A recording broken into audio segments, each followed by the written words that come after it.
I remember swinging in the hammock going, I'm just capable of so much more. And what am I going to do? And, I never went to college. I was a carpenter, a tradesman for my family, built docks. I'd done all kinds of things. And so then I was 24 years old when I bought the skate barn.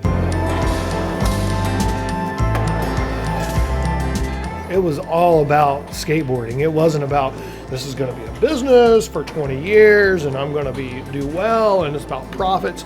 It was all about skateboarding.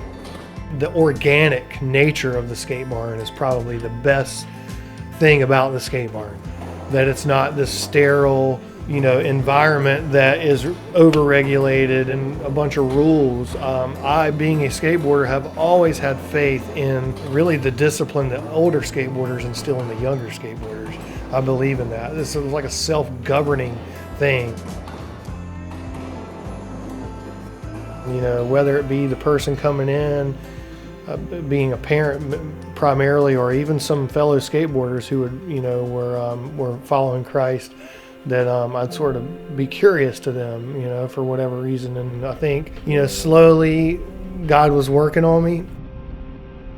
Having that interest that night, is a particular moment in my home where I was just sitting there and I was work, and I said, what about God? And I just was curious as to why.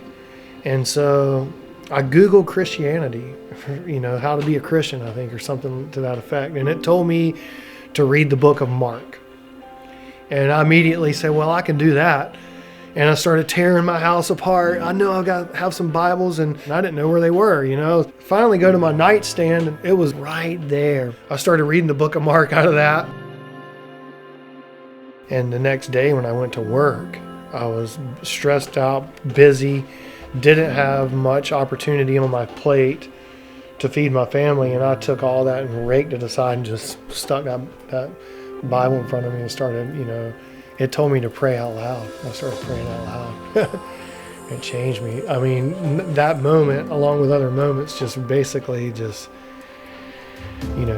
me at that time. Yeah. I mean, he came into my heart and changed the way I see, think, and feel. There is no turning back. No, sir. I can never go back. I could never go back to not believing.